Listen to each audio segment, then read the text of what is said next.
Good evening, good morning to all of you. तो प्यारे बच्चों, आज हम कौन सा चैप्टर इलेक्ट्रिक करंट का नेक्स्ट क्लास हम पढ़ने वाले हैं। और आज मेनली जो दो बेसिक क्लास हुई हैं, मैं पिछले वाला जो बेसिक क्लास था वो अभी मैं अपलोड नहीं कर पाया हूं किसी वजह से, आज अपलोड हो जाएगा। ठीक, वो दोनों बेसिक क्लासेस अच्छे से पढ़ लीजिएगा। फिर आज का जो पहला क्लास है इलेक्ट्रिक करंट का वो हम पढ़ेंगे या उसको समझिएगा। और जिन्होंने वो दोनों क्लासेस अच्छे से रिवाइज कर ली हैं उनको तो सब कुछ समझ में आएगा भी। जिन बच्चों ने वो क्लास रिवाइज नहीं की है, एबीसी फाउंडेशन एकेडमी के यूट्यूब चैनल पर आप जा सकते हैं और उसको देख सकते हैं, दोनों वीडियोस वहां पर अवेलेबल हैं। चलिए बच्चों, क्लास स्टार्ट करते हैं आज का। तो लास्ट क्लास में जो भी हुआ, दो क्लासेस में बेसिक था। आज हम इसके जो पॉइंट्स हैं, मतलब सिलेबस के जो पॉइंट्स है वो हम टच करने वाले हैं। तो सबसे पहला पॉइंट है प्यारे बच्चों, मैं ऑलरेडी बता चुका हूं। देखिए, मैंने आपको भी फॉर्मूला क्या बताया, बेसिक सबसे पहला फॉर्मूला बताया था क्वांटाइजेशन ऑफ चार्ज, जो कहता है कि Q is equals to plus minus n e होता है। Q is equals to plus minus n e होता है प्यारे बच्चों। Q इज इक्वल्स टू कितना होता है, प्लस माइनस का एन ई होता है, ये आप सब अच्छे से जानते हैं। दूसरा फॉर्मूला मैंने आपको कल बताया था लास्ट क्लासेस में, that V is equals to W by Q होता है। V क्या है, वोल्टेज बोल सकते हो, पोटेंशियल डिफरेंस बोल सकते हो, ठीक है। वोल्टेज बोल सकते हैं, पोटेंशियल डिफरेंस बोल सकते हैं, दोनों सेम ही है। वोल्टेज बोल दो, पोटेंशियल डिफरेंस बोल दो। That is equals to work done with respect to charge. और इसी वर्क डन की वजह से सर्किट के अंदर, कंडक्टर के अंदर एक करंट फ्लो होता है। नाउ करंट का फॉर्मूला कैसे आता है, ध्यान से देखिए। मान लीजिए हमारे पास ये कंडक्टर है, ठीक है बच्चों, ये कंडक्टर है और ये हमारा केमिकल सेल था। इस केमिकल सेल ने क्या किया, वर्क डन किया विद रिस्पेक्ट टू चार्ज। ये चार्ज कहां पर थे, ये चार्ज थे इस इलेक्ट्रॉन्स के फॉर्म में और कंडक्टर के अंदर। इलेक्ट्रॉन्स की फॉर्म में थे और कहां थे, कंडक्टर के अंदर थे बच्चों। क्लियर, कोई दिक्कत नहीं यहाँ तक। इसके बाद जब ये सेल वर्क डन करती है इन इलेक्ट्रॉन्स पर, तो ये इलेक्ट्रॉन्स क्या करते हैं, मूव करते हैं एक डायरेक्शन में। तो ध्यान रखिएगा, इलेक्ट्रॉन्स इस डायरेक्शन में मूव करते हैं, ये इलेक्ट्रॉन का मूवमेंट होता है, याद रखिएगा। इलेक्ट्रॉन इस डायरेक्शन में मूव करते हैं, that is towards the positive terminal of the cell, towards the positive terminal of the cell. ये ज्यादा डिस्टर्ब तो नहीं कर रहा है, कर तो रहा है एक्चुअली, बट मेरी आवाज से ज्यादा तो आवाज वो नहीं आ रही है ना। मेरी आवाज अच्छे से, मैं इसलिए कोशिश कर रहा हूं कि थोड़ा जोर से बोलूं। जोर से इसलिए बोलूं ताकि जो वो आवाज पीछे से साउंड हो रहा है, ठीक है, वो थोड़ा ज्यादा आपको सुनाई ना दे। क्या एवरीथिंग इज फाइन या फिर डिस्टर्ब हो रहा है? प्लीज कमेंट करके एक बार बता दीजिए। एवरीथिंग इज फाइन या कुछ ज्यादा डिस्टर्बेंस हो रहा है? तो हम क्लास फिर क्या कर देंगे, एडजर्न कर देंगे। बताइए जल्दी से। फाइन, ओके, ठीक है। तो बच्चों, वर्क डन, वी क्या, वोल्टेज, वोल्टेज कितना बेटा, work done with respect to charge. Clear. इस वर्क डन की वजह से ही इस कंडक्टर के अंदर नंबर ऑफ इलेक्ट्रॉन्स मूव करते हैं एक डायरेक्शन में, इस डायरेक्शन में, that is towards the positive terminal of the chemical cell. तो जो डायरेक्शन इलेक्ट्रॉन्स की होती है प्यारे बच्चों, जो डायरेक्शन इलेक्ट्रॉन्स की होती है उसको बोलते हैं इलेक्ट्रॉनिक करंट। क्या बोलते हैं, इलेक्ट्रॉनिक करंट या इलेक्ट्रिक करंट। हमेशा ध्यान रखिएगा, जो डायरेक्शन इलेक्ट्रॉन्स की होती है, जो डायरेक्शन इलेक्ट्रॉन्स की होती है उसको हम इलेक्ट्रॉनिक या इलेक्ट्रिक करंट के नाम से जानते हैं। इलेक्ट्रिक करंट की डायरेक्शन या इलेक्ट्रॉनिक करंट की डायरेक्शन जो है वो होती है।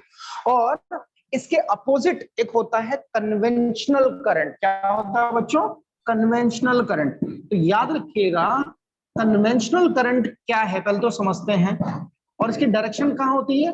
कन्वेंशनल करंट की डायरेक्शन जो होती है वो अपोजिट टू इलेक्ट्रॉन होती है, अपोजिट टू इलेक्ट्रॉन डायरेक्शन। यानी जो भी इलेक्ट्रॉन का डायरेक्शन होगा उसके अपोजिट डायरेक्शन जो है वो कन्वेंशनल करंट की डायरेक्शन होती है। इसका मतलब बच्चों, करंट की दो डायरेक्शन होती हैं। करंट की एक्चुअल में कितनी डायरेक्शन होती है, दो डायरेक्शंस होती हैं। एक डायरेक्शन होती है इलेक्ट्रिक करंट की, जो पॉजिटिव से, मतलब यहां देखना ध्यान से, जो इलेक्ट्रॉन की डायरेक्शन होगी उसी को हम इलेक्ट्रिक करंट की या इलेक्ट्रॉनिक करंट की डायरेक्शन हम कहते हैं।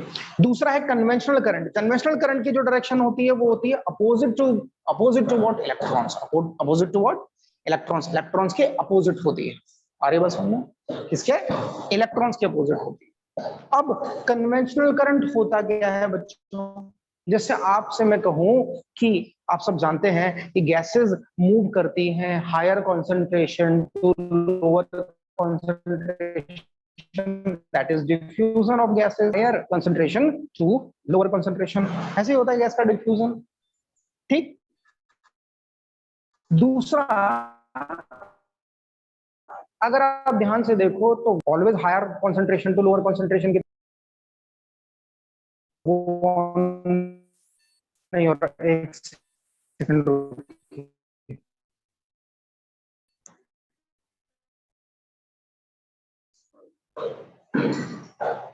तो ये बात समझ में आ गई आपके। तो पानी, अगर वाटर की बात करें तो वाटर मूव करता है हमेशा हायर टू लोअर, हायर से लोअर की तरफ। हमेशा देखिए आप पानी आप कहीं रख दीजिए तो पानी हमेशा क्या होगा, जहां पर उसकी कॉन्सेंट्रेशन हायर होगी, ज्यादा पानी होगा, वहां से लोअर वाटर की तरफ, लोअर कंसंट्रेशन ऑफ वाटर की तरफ वाटर क्या करता है, मूव करता है। वहां से लोअर कंसंट्रेशन ऑफ वाटर की तरफ वाटर क्या करता है बच्चों, मूव करता है। ठीक है। तो जिस तरह से ये कन्वेंशनली कुछ आइटम्स हैं, कन्वेंशनली कुछ, ट्रेडिशनली कुछ हमारे दिमाग में हाइपोथेसिस है, बस हाइपोथेसिस है हमारे दिमाग में, कन्वेंशनली ट्रेडिशनली।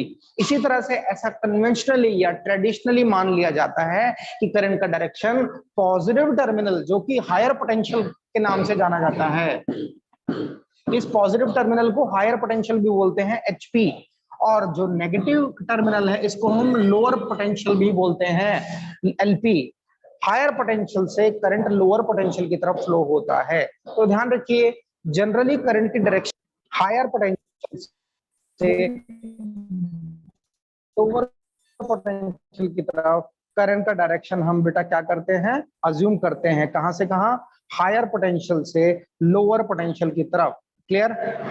हायर पोटेंशियल से लोअर पोटेंशियल की तरफ करंट का डायरेक्शन हम अज्यूम करते हैं या मान के चलते हैं कि करंट की जो डायरेक्शन है वो कहां से कहां है, हायर पोटेंशियल से लोअर पोटेंशियल की तरफ है। कन्वेंशनली कहां, कन्वेंशनली प्यारे बच्चों कहां, कन्वेंशनली। ध्यान रखिएगा, क्या कहां पर, कन्वेंशनली। क्या मेरा बोर्ड ठीक से दिखाई दे रहा है सबको, प्लीज से बताइए, क्या बोर्ड अच्छे से दिखाई दे रहा है, एक बार कमेंट कर दीजिए मुझे और मुझे बताइए प्यारे बच्चों कि क्या बोर्ड ठीक से दिखाई दे रहा है, बोर्ड पर जो लिखा हुआ है अच्छे से दिखाई दे रहा है, कोई दिक्कत वाली बात तो नहीं दिख रही है, दिखाई दे रहा है अच्छे से बोर्ड।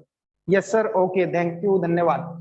तो ये कन्वेंशनल करंट हो गया बच्चों, एक हो गया इलेक्ट्रॉनिक करंट। हम जो करंट की डायरेक्शन मान के चलते हैं उसको बोलते हैं कन्वेंशनल करंट। क्या बोलते हैं उसको, कन्वेंशनल करंट के नाम से जानते हैं प्यारे बच्चों। किसके नाम से, कन्वेंशनल करंट के नाम से जानते हैं। अगर आपसे कोई कहता है इलेक्ट्रिक करंट की डायरेक्शन क्या है, तो आप कन्वेंशनल करंट की डायरेक्शन को ही इलेक्ट्रिक करंट की डायरेक्शन मान लीजिए 10th के बेसिस पर। लेकिन जब हम 11th 12th की बात करेंगे उस केस में यहाँ पर करंट की दो सेपरेट डायरेक्शंस पढ़ी जाएंगी, एक इलेक्ट्रिक या इलेक्ट्रॉनिक करंट जिसको नाम दिया जाता है, और दूसरा कन्वेंशनल करंट जिसको नाम दिया जाता है। फिलहाल हम कन्वेंशनल करंट की ही बात करेंगे, जो हायर पोटेंशियल से कहां की तरफ फ्लो होता है, लोअर पोटेंशियल की तरफ फ्लो होता है, that is simply conventional current. Clear. अब बच्चों, करंट एक्चुअल में इस वोल्टेज या इस केमिकल सेल के वर्कडन करने की वजह से ही करंट प्रोड्यूस, तो इस केमिकल सेल के वर्कडन का जो उसने वर्कडन किया उसकी वजह से ही करंट फ्लो हुआ है, ध्यान से अगर देखा जाए तो, है ना। तो प्यारे बच्चों, करंट का डेफिनेशन देखिए, करंट को हम आई से डिनोट करते हैं सबसे पहले, तो किससे, आई से। और करंट का फॉर्मूला लिखते हैं charge flowing with respect to time. क्या, charge flowing with respect to time, मतलब कितना चार्ज फ्लो होगा with respect to time, time के साथ साथ।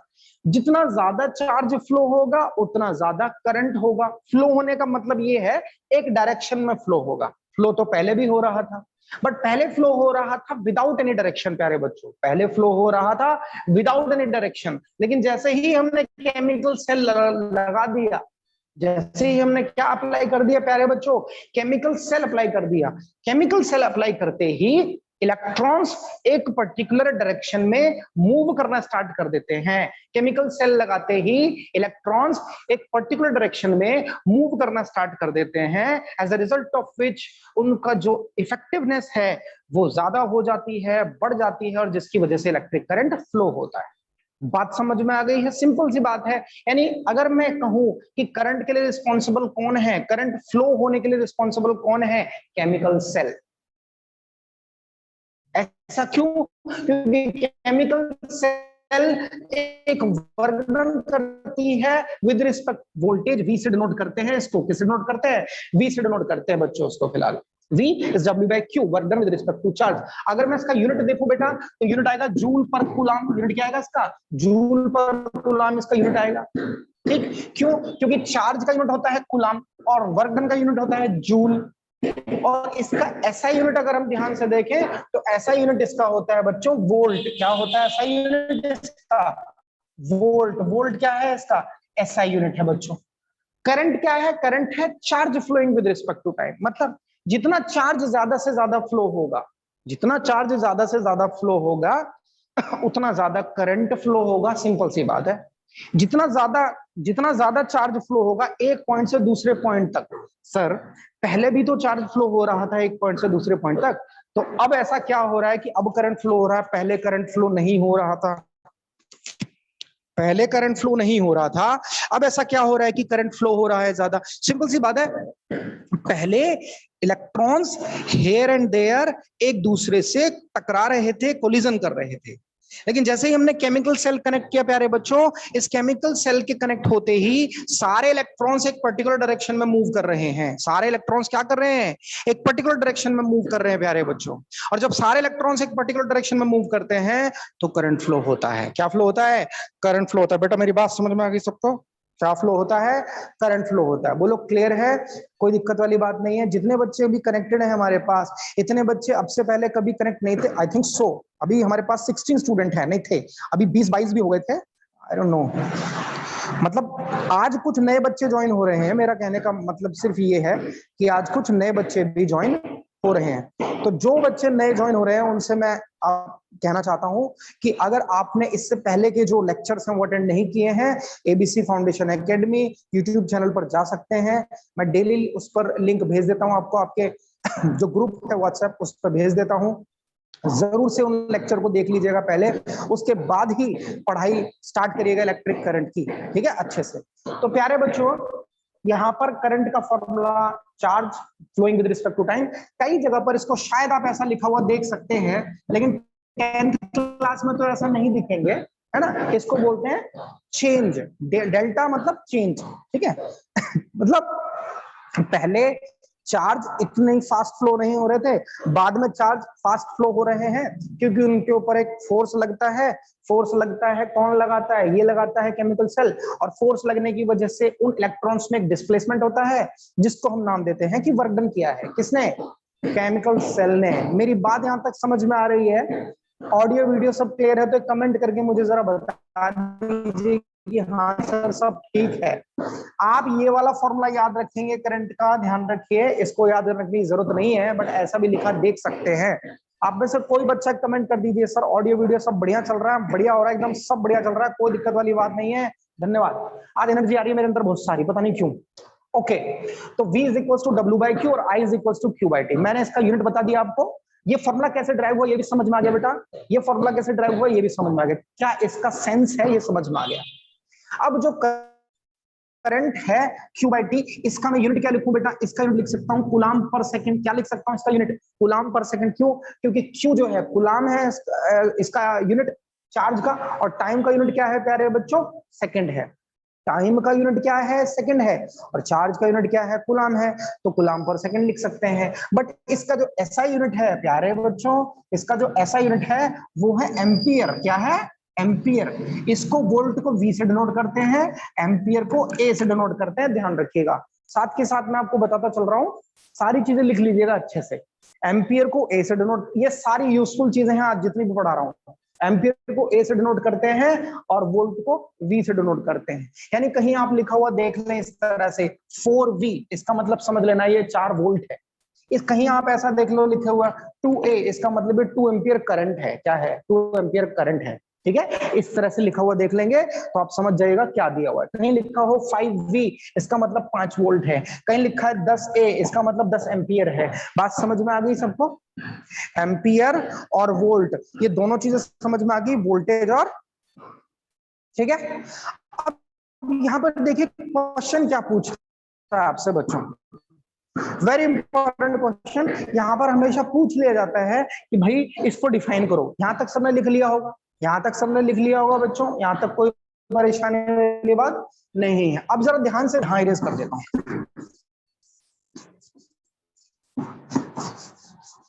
देखिए दो क्वेश्चंस आपसे यहाँ पूछे जाते हैं एग्जाम में।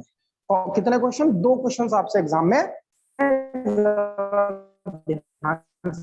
देखिएगा कौन कौन से क्वेश्चंस है।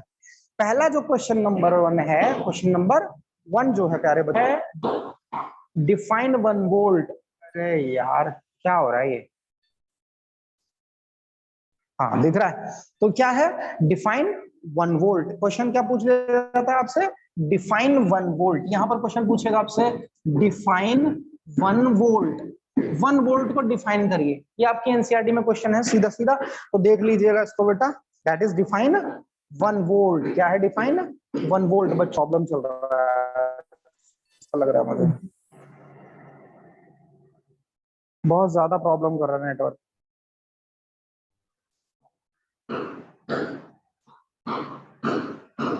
क्या है बच्चों? Define 1 volt. 1 वोल्ट को डिफाइन करिए। क्वेश्चन कई बार पूछा जाता है, तो ध्यान से देखिए बच्चों। वोल्टेज का फॉर्मूला क्या होता है? Work done with respect to charge. Work done with respect to charge. तो अगर आपसे कहता है कि 1 वोल्ट को डिफाइन करिए, किसको डिफाइन करिए? 1 वोल्ट को डिफाइन करिए, तो कैसे डिफाइन करेंगे प्यारे बच्चों? डिफाइन कैसे करना है?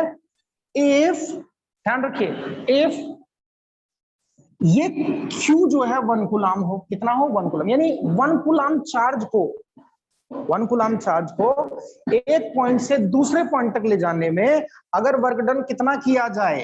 1 जूल ऑफ वर्क डन कर दिया जाए। कितना कर दिया जाए? 1 जूल ऑफ वर्क डन कर दिया जाए, then that voltage is said to be 1 volt. तब वोल्टेज कितना कहा जाएगा? देखो ना, वोल्टेज का फॉर्मूला क्या है बेटा? Work done with respect to charge, यानी 1 joule upon 1 coulomb, that is joule per coulomb. और जूल पर कूलाम को ही क्या लिखते हैं हम? 1 वोल्ट लिखते हैं बच्चों। क्या लिखते हैं? 1 वोल्ट लिखते हैं। तो V इज इक्वल टू कितना हो गया? 1 वोल्ट हो गया। कितना हो गया? 1 वोल्ट हो गया। समझ में आ गया? यानी फिर से सुनिए, अगर कहा गया, आपसे क्वेश्चन पूछा गया कि डिफाइन 1 वोल्ट, 1 वोल्ट को डिफाइन कर दीजिए प्यारे बच्चों। क्या कर दीजिए? 1 वोल्ट को डिफाइन कर दीजिए। देख लीजिए अच्छे से, 1 वोल्ट को डिफाइन करिए। तो 1 वोल्ट को कैसे डिफाइन करना है?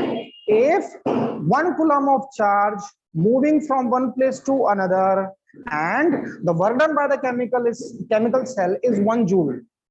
Work done by the chemical cell is 1 joule to move a charge of 1 coulomb from one point to another point. Voltage is said to be 1 volt.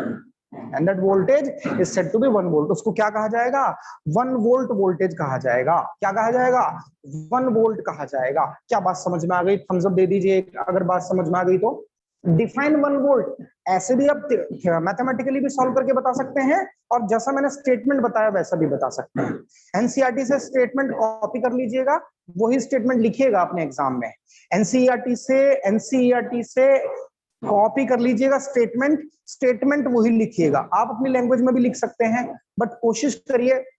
देखिए, जो डेफिनेशंस होती हैं और जो लॉज होते हैं, लॉ हमेशा डिट्टो वर्ड टू वर्ड वही लिखा जाता है, उसमें कोई चेंज नहीं होना चाहिए। लेकिन अगर कोई डेफिनेशन लिख रहे हैं तो आप अपनी लैंग्वेज में उसको लिख सकते हैं। लेकिन जो लॉज होते हैं, लॉज को आप सेम टू सेम वैसा ही लिखिए जैसा कि नोटबुक में या जो आपकी बुक्स हैं एनसीईआरटी उसमें दिया गया है। ध्यान रखिए इस बात का। क्या ये बात समझ में आ गई? Define 1 volt. 1 वोल्ट कैसे डिफाइन करेंगे? बहुत आसान है, कोई दिक्कत वाली बात नहीं है। 1 वोल्ट आसानी से डिफाइन हो जाएगा। थम्स अप कर दीजिए अगर आपको ये समझ में आ गया है कि डिफाइन 1 वोल्ट कैसे किया जाता है, तो ये आपको आसानी से क्लियरिटी के साथ समझ में आ गया बच्चों। ठीक है, यही छोटे छोटे क्वेश्चंस आगे जाके धीरे धीरे बड़े हो जाएंगे। यही धीरे छोटे छोटे क्वेश्चंस आगे जाके क्या हो जाएंगे प्यारे बच्चों? बड़े हो जाएंगे। तो इसलिए इनको समझना बहुत जरूरी है, बिल्कुल बेसिक है अभी। बेसिक कॉन्सेप्ट पढ़ रहे हैं अब हम फिलहाल सिलेबस के। दूसरा बोलता है प्यारे बच्चों, बेटा मेरी वॉइस और ऑडियो वीडियो सब क्लियर है ना? प्लीज एक बार मुझे जरा कमेंट कर दीजिए, क्या ऑडियो वीडियो सब क्लियर है? Tejas, why are you raising? Yes, okay, thank you. अब दूसरा क्वेश्चन प्यारे बच्चों क्या आता है, ध्यान से सुनिए। दूसरा क्वेश्चन आता है डिफाइन 1 एम्पियर। डिफाइन 1 एम्पियर, इसको कई बार डिफाइन 1 वोल्ट को जगह कई बार क्या लगता है डिफाइन यूनिट वोल्ट, ऐसा भी लिख सकता है एग्जाम में। यूनिट वोल्ट भी लिखता है कई बार, डिफाइन यूनिट वोल्ट, ठीक है। डिफाइन 1 वोल्ट को क्या लिख सकता है, डिफाइन यूनिट वोल्ट भी लिख सकता है बच्चों। इसी तरह से क्वेश्चन देता है डिफाइन 1 एम्पियर, डिफाइन 1 एम्पियर। तो 1 एम्पियर को कैसे डिफाइन करें, चलिए आइए देखते हैं बच्चों।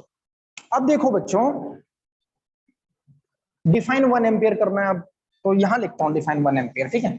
ये देखिए यहां लिखता हूं,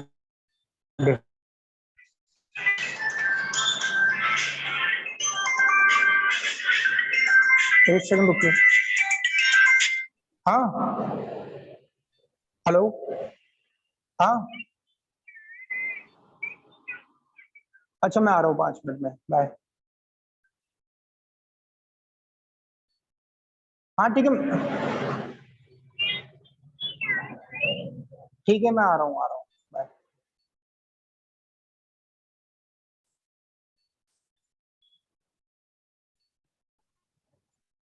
एक मिनट बच्चों, ठीक है। तो ये चीज समझ में आ गई आप सबको? एक्चुअली कॉल था तो उठाना पड़ा उसको। यहाँ तक क्लियर? अब कहता है डिफाइन 1 एम्पियर, क्या कहता है प्यारे बच्चों, डिफाइन 1 एम्पियर। तो चलिए डिफाइन 1 एम्पियर करते हैं। आप सब जानते हैं, आप समझ में आ गया होगा कैसे डिफाइन करना है। I is equal to formula क्या है, Q बाई टी। क्या है फॉर्मूला, Q बाई टी, ठीक। तो कैसे लिखें 1 एम्पियर बेटा, इफ 1 कूलम ऑफ चार्ज, ठीक है, transfers from one place to another place in 1 second, then the current flowing through that section of wire is 1 ampere। ठीक है, मैं फिर से डेफिनेशन डेफिनेशन तो देखो आप अपनी लैंग्वेज में कुछ भी मॉड्यूलेट कर सकते हो, सिंपल सी बात है। डेफिनेशन अपनी लैंग्वेज में कुछ भी मॉड्यूलेट कर सकते हो आप, ठीक है। क्या, अगर Q कितना हो बेटा 1 कूलम हो और टाइम कितना हो 1 सेकेंड, कितना हो 1 सेकेंड, तो I इज इक्वल टू कितना होगा 1 कूलम अपॉन 1 सेकेंड, यानी कूलम पर सेकेंड। और इसी कूलम पर सेकेंड को हम क्या लिखते हैं, एम्पियर भी लिखते हैं एसआई यूनिट में। क्या लिखते हैं, एम्पियर भी लिखते हैं। तो फिर से डेफिनेशन सुनिए, if 1 coulomb of charge if 1 coulomb of charge transfer from one place to another place or from one point to another point in a single second, in 1 second, then the current flowing through that section is said to be 1 ampere। अगर बच्चों ये दोनों definition समझ में आई है तो please से एक बार कमेंट कर दीजिए कि हाँ सर समझ में आ गया। 1 वोल्ट भी समझ में आ गया और 1 एम्पियर भी समझ में आ गया। 1 वोल्ट भी समझ में आ गया, 1 एम्पियर में भी समझ में आ गया। दोनों हमें फॉर्मूले से भी समझ में आ गए, दोनों हमें डेफिनेशन से भी समझ में आ गए। कोई खास बात नहीं है, बहुत ही सिंपल सी डेफिनेशंस हैं, बहुत ही सिंपल से फॉर्मूले हैं बच्चों, इसमें कुछ खास नहीं है, इसमें कुछ भी खास नहीं है। यहां तक बात समझ में आ गई? अगर आपको यहां तक बात समझ में आ गई है तो इसके जस्ट आगे हम चलते हैं ओम्स लॉ पर। ध्यान से एक बात समझ लीजिएगा, फॉर्मूले कितने बता रहा हूं मैं, देखो पहला फॉर्मूला ये, दूसरा फॉर्मूला ये और तीसरा फॉर्मूला ये, ठीक। अभी तक मैंने 3 फॉर्मूले बताए हैं आपको। कितने, 3 फॉर्मूले मैंने आपको अभी तक बताए हैं बच्चों, समझ रहे हैं बात? ओके, इसको अपन इरेज कर देते हैं। अब सबसे इंपॉर्टेंट पॉइंट इस चैप्टर का, that is Ohm's law, that is Ohm's law. तो चलिए इसको इरेज करते हैं और ओम के नियम को समझते हैं, क्या कहता है ओम्स लॉ।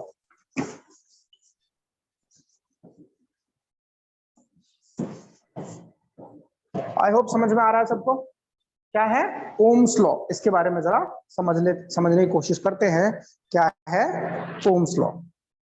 तो देखिए बेटा ओम्स लॉ क्या है, Ohm's law very important and very simple, but कुछ बातें जो हमेशा दिमाग में रखनी है वो क्या है जरा देख लीजिए। देखिए ओम्स लॉ कहता क्या है पहले तो समझिए। ओम्स लॉ क्या कहता है, पहले तो ये समझ लेते हैं कि ओम्स लॉ कहता क्या है। देखिए एक बात हमें बहुत अच्छे से पता है कि वोल्टेज होता है work done with respect to charge किसी कंडक्टर के अंदर। ये वर्क डन कौन करता है? Chemical cell. और जब ये वर्क डन करती है तो करंट फ्लो होता है Q बाई टी। जब ये सेल वर्क डन करती है, कोई भी सेल जो कंडक्टर से लगी, कंडक्टर में कनेक्टेड है, कंडक्टर में क्या है? कनेक्टेड है। जब वो सेल वर्क डन करेगी तो उस कंडक्टर में करंट फ्लो होगा। जब वो सेल वर्क डन करेगी उस कंडक्टर में क्या होगा? करंट फ्लो होगा। बच्चों सॉरी इस कंस्ट्रक्शन के लिए, तो सॉरी आज हम कुछ कर नहीं सकते, ठीक है। तो प्यारे बच्चों फिर से सुनिए, जब वो केमिकल सेल वर्क डन करेगा तो करंट फ्लो होगा।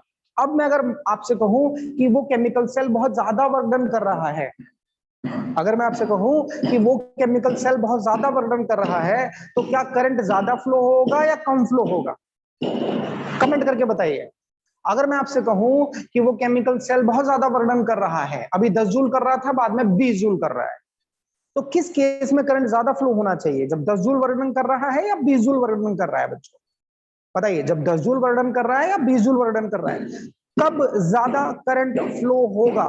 तो कॉमन सेंस की बात है बेटा कि जब वर्क ज्यादा करेगा केमिकल सेल तो करंट भी ज्यादा फ्लो होगा, ठीक। और इसी रूल को एग्जैक्टली नंदिनी, थैंक यू, इसी रूल को ओम्स लॉ ने अपना एक एक्सपेरिमेंट के थ्रू कई बार किया और उसने कंक्लूजन पाया कि that voltage is directly proportional to current. Very simple, very basic सा formula, voltage is directly proportional to current. Voltage is directly proportional to current मतलब जितना ज्यादा वोल्टेज होगा, वोल्टेज का मतलब work done with respect to charge जितना ज्यादा होगा उतना करंट फ्लो ज्यादा होगा, ठीक। ये किसने कहा? ओम्स लॉ ने। ये ओम्स का नियम है, ध्यान रखिएगा, वेरी इंपॉर्टेंट। और यहां से उन्होंने कहा कि जब इस साइन ऑफ प्रोपोर्शनैलिटी को हटाएंगे तो हमारे पास एक कांस्टेंट आता है आर। क्या आता है? आर। इसको बोलते हैं रेजिस्टेंस ऑफ वायर। क्या बोलते हैं इसको? Resistance of wire. फिलहाल के लिए इतना ही समझ लीजिए, इसको बोलते हैं रेजिस्टेंस ऑफ वायर। कंडीशन देखिए एक और है, ये V proportional to I at constant temperature, very important, at constant temperature of the wire. यानी जो हमारा वायर है ना, जो भी कंडक्टर है, जिस कंडक्टर पर वर्क किया जा रहा है, जिस कंडक्टर के इलेक्ट्रॉन्स पर वर्क किया जा रहा है, उस कंडक्टर का टेम्परेचर कांस्टेंट रहना चाहिए। क्या रहना चाहिए? कांस्टेंट। क्यों रहना चाहिए ये मैं आपको एक दो क्लास के बाद अच्छे से और समझा पाऊंगा। अभी इतना समझ लीजिए कि अगर कंडक्टर का टेम्परेचर कांस्टेंट है, यानी टेम्परेचर कांस्टेंट रहना चाहिए, तो वोल्टेज डायरेक्टली प्रोपोर्शनल होगा करंट के। मतलब जितना ज्यादा वोल्टेज उतना ज्यादा करंट, जितना ज्यादा वोल्टेज उतना ज्यादा करंट। अगर उस कंडक्टर का टेम्परेचर कांस्टेंट है तब ये कंडीशन फॉलो होगी, अदरवाइज ये कंडीशन फॉलो नहीं होगी। This is called Ohm's law. और यहां पर एक कांस्टेंट ऑफ प्रोपोर्शनैलिटी आता है। क्या आता है बच्चों? कांस्टेंट ऑफ प्रोपोर्शनैलिटी आता है, और इस कांस्टेंट ऑफ प्रोपोर्शनैलिटी को हम बोलते हैं रेजिस्टेंस ऑफ द वायर। फिलहाल ये फॉर्मूला दिमाग में बिठाइए, that V is equals to I into R। V is equals to I into R। V क्या है? वोल्टेज, I क्या है? करंट, R क्या है? रेजिस्टेंस। ठीक है बच्चों, तो आज के लिए इतना ही क्योंकि टाइम ऑलरेडी हो गया है, ठीक है। हम मिलेंगे नेक्स्ट क्लास में जो होगी कल सेम टाइम पर। Keep learning, keep reading, watch the video if you are having doubt, any doubt subscribe करिए चैनल को, लाइक करिए वीडियोस को, कमेंट करिए अगर कोई डाउट है, शेयर करिए अपने फ्रेंड्स के साथ। Will meet tomorrow, till then keep learning, keep reading. Thank you so much बच्चों, बाय बाय।